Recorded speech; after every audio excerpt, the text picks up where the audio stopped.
If you think about it, Singapore should have never survived. I mean, is there a bigger turnaround success story anywhere in the world than Singapore's? When they were suddenly kicked out of Malaysia, Singapore's GDP was the same as Ghana's. But against all odds, the Lion City has risen to become the world's second busiest shipping port, the shining star of Southeast Asia, and one of the richest countries in the world. In fact, if you plotted all the countries in the world by income and expected lifespan, there is Singapore way up in the top corner. Everything from the way they do business and govern, even the way the country was formed, defy conventions. And as luck would have it, just before I land to discover it all for myself, I find out my absolute best friend from high school is visiting the same time as me. In fact, Matt grew up in Singapore, and this is his first time back in 15 years. Wowee! What a once-in-a-lifetime opportunity to sit down with my best friend for an amazing and powerful interview. I'm a big camera shy.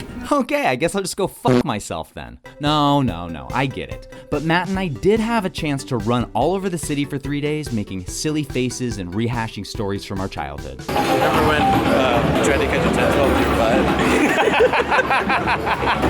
Yeah, I do. Ah yes, good fun. But seriously, Matt was nice enough to share with me his experience here, and after all his stories and a bunch of research on my own, I left with 3 main takeaways. Number 1, this city is pretty fascinating. Just one walk down the streets and you'll find yourself captivated by the city's cosmopolitan sensibilities. As William Gibson once wrote in Wired magazine, the whole city feels like Disneyland, and with the colorful streets, playful architecture, covered outdoor areas, and boat rides along the waterways, he's kinda right. And then, of course, there is the food. Oh my god, the food. Singapore is a true melting pot, combining Malay, Chinese, and Indian cultures, and you can find all these influences just mere feet from each other in any of the city's famous hawker stalls. Now, Singapore ain't exactly cheap, but in the hawker stalls, I had some of the most incredible $4 meals I have ever had in my life.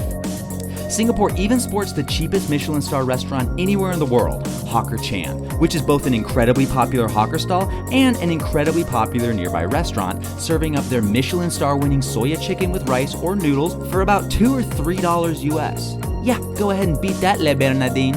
Overall, I thought it was a very solid meal, but I still couldn't help but wonder how exactly it got the Michelin star. Overall, I give it 4 Jackson Rathbones out of a possible 5 Jackson Rathbones. The most iconic building of Singapore's skyline is surprisingly not the hairy one made out of vegetables and with a pool cave carved into the side of it. What? Okay, wow, missed opportunity, Singapore. No, the most iconic building is this, the Marina Bay Sands Hotel. Its design was inspired by a deck of cards being shuffled, but I think it looks like a cruise ship landed on top of 3 buildings and they just said, nah, it's cool, just leave it up there. But actually, the rooftop is home to one of the best infinity pools in the world, which I didn't get to go to because it's exclusively for hotel guests, and what am I, made of money? I didn't get to see the rest of the hotel, but I did get to spend ample time perusing the shops below, and the whole place is gorgeous. Fountains, lights, and 800,000 square feet of the nicest shops I can't afford. But every night they do offer one thing that's free, and it is spectacular.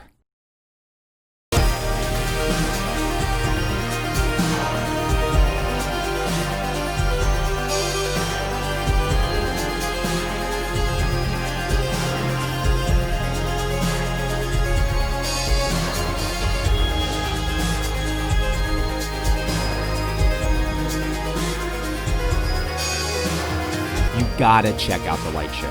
I have never seen anything like it, except in Disneyland. And after that, you are just a short stroll away from the Gardens by the Bay to see one of their national icons, the incredible Supertree Grove. And if you need to leave the city behind, just remember you can't. But probably the closest you can get is by heading to the Night Safari, the world's first truly nocturnal wildlife park. Now, most nocturnal houses just mess with animals' sleep cycles, so you can visit them during the day or whatever. But this park maintains the animals' natural sleep rhythms and only opens at night, and it's pretty rad. They have a trolley that brings you around in almost pitch black to see animals in their natural habitat, and some of them they will bring right to you. And I told you we spent most of our time making faces. Gentle reminder, remember to turn off the flash on your cameras, okay? Now, Rocky is not the only Number 2, rules. When I quoted William Gibson in Wired magazine as calling Singapore Disneyland, that wasn't quite the full story. The full title was famously Disneyland with the Death Penalty. Singapore hasn't been able to shake that title to this day, and it was enough to get Wired banned in the country. So let's talk a bit about that. Singapore is an extremely ruly country, as in it has so many rules. Listen, they are one of the only countries in modern history that had independence thrust upon them. The majority of countries that gained independence did so in some form or another through the usual dialogue of, "We heretofore break these shackles of oppression and declare our independence. We shall now fight to the death." And then everyone, fights to the death. But not Singapore. To make a long story short, the Malaysian parliament unanimously voted to expel Singapore in 1965 for several reasons, most of them involving political and racial tensions. With little land and no natural resources, this tiny little island nation state had to figure out a way to survive, and fast. They had no choice but to make this the best place in the world to do business. And did they ever? And you know what's bad for business? Mischief and or shenanigans. So what did they do? They made a million rules, of course. People were bad at throwing gum away, so it was banned. Literally, you can't buy it unless it's for medical reasons. Spitting, banned. Littering, if it's something small like a wrapper or a cigarette, it's a $300 fine. If it's something bigger like a bottle, they often make you show up to court and do street cleaning duty. Apparently, people used to pee in elevators. Disclaimer, don't do that. But most of them now are equipped with urine detection devices that will stop the lift, lock the door, and call the police. Let's be honest, that's going to be an awkward conversation. Not flushing a toilet is a $150 fine. You can't buy an apartment if you're under 35 and single. Ashley Madison, the website for extramarital affairs, was banned in 2013. Drugs are so totally illegal, the penalty is sometimes death. This is not a joke. People are executed here for drug trafficking with some regularity, including 11 executions in 2018 alone. But then again, my favorite band in the whole world, No Effects, found drugs in Singapore in like 20 seconds, so what do I know? There's so many of us. Snap into businessman now. We're in Singapore. I got my coat on. Canada reminds us if you test positive for drugs, you can be arrested and prosecuted, even if the drugs were consumed prior to your arrival in the country. TripSavvy suggests you might want to completely detox weeks before your flight, and that includes weed, so sorry Colorado, and 55 million other Americans. When it comes to rules, Singapore doesn't mess around. One high-profile case was Michael P. Fay, an 18-year-old American that got caught vandalizing cars with spray paint in 1994. The penalty was 2 months jail time and 6 counts of caning. Now, you might think, hey, the kid broke the rules, he's gonna get what's coming to him. But think about this for a second. The response to a non-violent act of vandalism was state-administered violence. Americans lost their mind over it. President Bill Clinton had to get involved and the caning was reduced, but still, wow, right? Some of these examples might seem a bit dated, but they all point to the same thing. Number 3, unique problems, unique solutions. Okay, credit where credit is due. Singapore is super resilient and crafty about tackling their problems. For instance, the country faces one of the lowest birth rates in the world, and they will soon have trouble replenishing their aging workforce. To remedy this, the government actually made a PSA to get people to take a one-way trip to the old bone zone.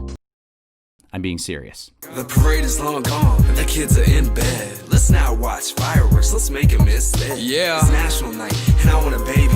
Bro, I know you want it, so does the STU. Now, I don't know about you, but nothing turns me on more than hearing my country's social development unit wants me to suck and fuck and eat ass to be a true patriot. Let's make Singapore's birthday fine.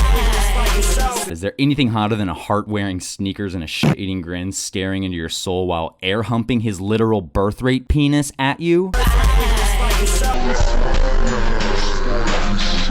Well, again, points for creativity, I suppose. And they've applied that creativity to other problems too. To help prevent water shortages and limit reliance on Malaysia for water, because remember, they've had a rocky go of it in the past.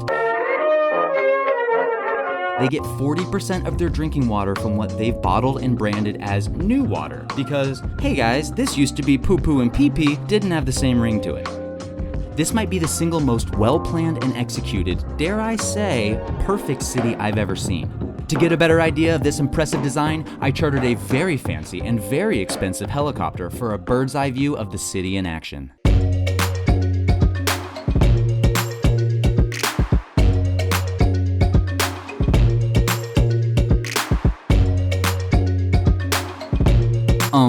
Actually, I went to the Singapore City Gallery where they talk about how precisely the city is laid out. Order in general permeates life here in Singapore because without it, this whole experiment starts to fail. Think about it. It's a large city with nearly 6 million people, or the population of Colorado, those dirty, dirty weed smokers, on an island about 2/3 the size of New York City's 5 boroughs. Now that might sound pretty manageable, but consider this. Everything here must be self-contained and meticulously laid out on the island state, which just isn't something the other cities have to deal with. Power plants, water treatment, housing, nature reserves, mass transit, arenas, highways, airports. These are all things other cities can put just outside their city limits with no issues at all. But in Singapore, if you want it in the country, it's gotta fit in the city. So it's a little bit like trying to put a golf course in the middle of Long Island City, and yet somehow Singapore has 21 of them. In fact, Singapore is so land hungry, they even made yet another government-sponsored PSA, this time making the tongue-in-cheek suggestion that Singapore marry Finland to get their land.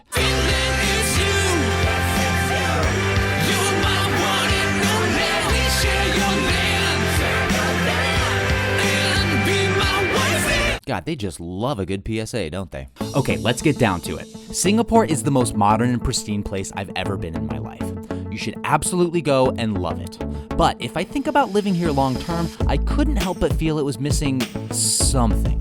On my last day there, I realized what it was. I never once saw something that shocked me or left me speechless. Street buskers played Blackbird. People wore shirts that said #selfie. The trains weren't late, there's no homeless people, and most every building looks like it was scrubbed down that morning. Beers are $11, spitting's illegal, and you can get killed for drugs. They've worked so hard to make this place a utopia for business, but they can't handle chewing gum. In New York, I once saw a man in his underwear with a bra on his head screaming, Now, I'm not saying that's good or bad, but you gotta admit it's lively. There's even a law that says you can't eat durians on the subway. Actually, I'm okay with that. Durians smell like shit. As a travel expert, it's not really my place to critique a culture, but part of me wonders if the whole Singapore experiment would actually fall apart if they just loosened their ties a little bit. In the interest of making everything perfect, they've engineered a society without crime or poverty. But maybe the next step is to add a little fun, a little soul, a little, I don't know, chewing gum?